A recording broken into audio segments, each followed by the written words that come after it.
Hello friend, चलिए class को continue करते हैं और आगे बढ़ते हैं। इससे पहले आप लोगों को भूमि का निम्नीकरण बताया गया।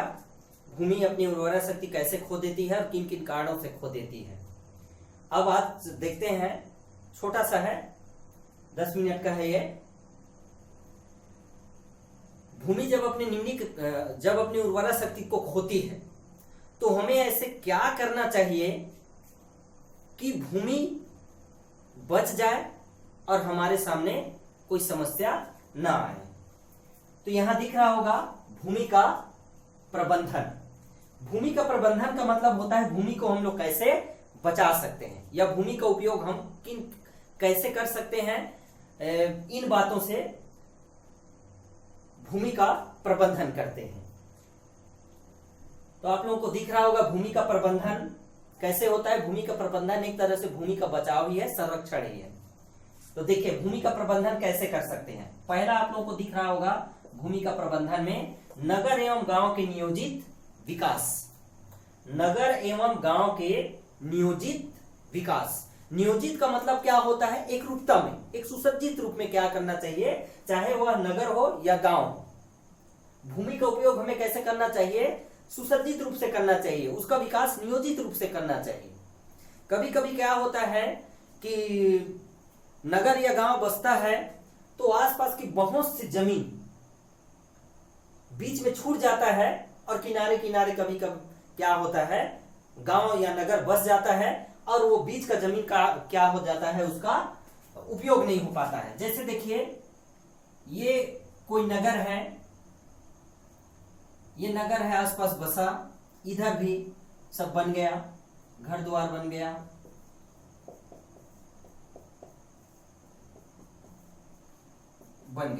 अब ये बीच में छूटी हुई भूमि, ये ब्लैंक भूमि क्या होता है, इसका उपयोग नहीं हो पाता है। जो कृषि योग्य होता है ये भूमि, लेकिन क्या है कि किनारे किनारे नगर का विकास हो जाने के कारण ये बीच में क्या हो जाता है, भूमि छूट गई होती है। तो हमें इस भूमि को उपयोग करना है या इसको बचा कैसे सकते हैं।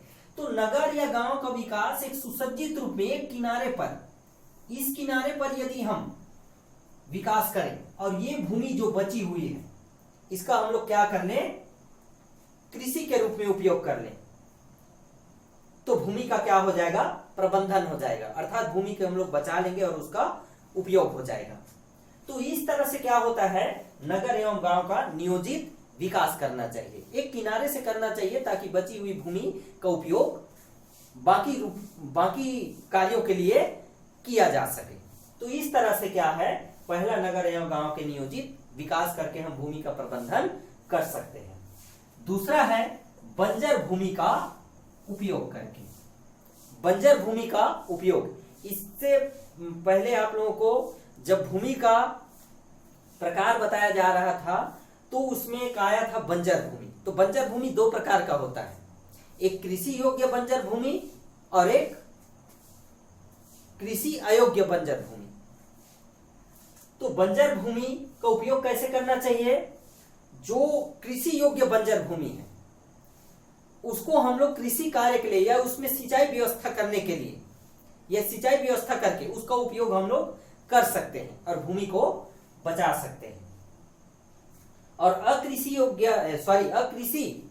बंजर भूमि, जिस पर कृषि कार्य नहीं किया जा सकता, उसको और कई अन्य कार्यों में हम लोग उपयोग कर सकते हैं, जैसे कारखाना, स्कूल, कॉलेज, सड़क, परिवहन, ये सब में, उद्योग, इन रूपों में हम लोग बंजर भूमि का उपयोग कर सकते हैं। तो ये भूमि का प्रबंधन। तीसरा है पड़ती भूमि का उपयोग करके। पड़ती भूमि अर्थात इससे पहले आप लोगों को बताया गया कि पड़ती भूमि वह भूमि होती है जिसे साल या 2 साल के लिए छोड़ दिया जाता है, पुनः उस पर कृषि कार्य किया जाता है, उसे हम लोग क्या कहते हैं, पड़ती भूमि कहते हैं। तो कभी कभी क्या होता है कि हम पड़ती भूमि को छोड़ते तो हैं लेकिन उसका उपयोग पुनः नहीं कर पाते और एक स्थान से दूसरे स्थान हम लोग चले जाते हैं। तो क्या करना चाहिए हमें, जो पड़ती पड़ी हुई भूमि है जिसे हम लोग छोड़े हैं उसका उपयोग पुनः हमें करना चाहिए, तब जाकर के हम भूमि का क्या कर सकते हैं, प्रबंधन कर सकते हैं और भूमि को बचा सकते हैं। इसके बाद दिख रहा है वन रोपण। वन रोपण अर्थात वृक्षारोपण से। वृक्षारोपण से हम लोग क्या कर सकते हैं, भूमि को बचा सकते हैं। चूंकि आप सभी लोगों को अवगत है कि वृक्ष की जड़ें जो है मिट्टी को बांध करके रखती है, और जिस जगह पे अत्यधिक वृक्ष होता है वहां की जमीन या भूमि का कटाव कम होता है, बहाव कम होता है। तो अधिक से अधिक मात्रा में हमें वृक्षारोपण करना चाहिए, और वृक्षारोप करके या वन का रोपण करके हम भूमि को बचा सकते हैं या भूमि का प्रबंधन कर सकते हैं। इसके बाद दिख रहा है मृदा क्षरण की रोकथाम। मृदा क्षरण का मतलब होता है मिट्टी का कटना, बहना, छटना या हवा में उड़ जाना। तो हमें ऐसे तकनीकी को अपनाना चाहिए जिससे मृदा की क्षरण न हो, मिट्टी न कटे, मिट्टी का उपजाऊपन न घटे। जैसे आज वर्तमान में हम लोग फसल लेते हैं तो बहुत सारी रासायनिक खादों का उपयोग करते हैं। रासायनिक उर्वरकों के कारण मिट्टी अपने उपजाऊपन को धीरे धीरे क्या करती जा रही है, खोती जा रही है। इससे पहले आप लोगों को बताया जा चुका है कि मिट्टी में नाइट्रोजन, फास्फोरस और ह्यूमस की क्या होती है, कमी होती है। एक तो नाइट्रोजन, फास्फोरस, ह्यूमस की कमी होती है, ऊपर से हम लोग उसमें रासायनिक खाद डाल करके और मिट्टी को क्या कर दे रहे हैं, हम लोग अत्यधिक मात्रा में अनुपजाऊ बनाते चले जा रहे हैं रासायनिक खादों का उपयोग करके। तो ऐसे क्रिया या ऐसे तकनीकी हमें अपनाना चाहिए जिससे मृदा का क्षरण रुक जाए। तो मृदा के क्षरण को रोक करके या मिट्टी के कटना को रोक करके बड़े बड़े जगहों पे पर्वतों के नीचे मिट्टी अत्यधिक मात्रा में कटती रहती है, तो पर्वतों के नीचे क्या करना चाहिए, हमें बांध का निर्माण कर देना चाहिए, और बांध निर्माण करके वहां से नहर निकाल देना चाहिए ताकि मिट्टी का कटाव रुक जाए। तो इस तरह से कुछ प्रबंधन करना चाहिए हमें जिससे भूमि का बचाव हो सके, उसका प्रबंधन हो सके और मिट्टी का कटाव रुक सके। तो इस तरह से हम लोग भूमि का प्रबंधन कर सकते हैं। कक्षा 10वीं का ये भूमि में अंतिम प्रकरण है।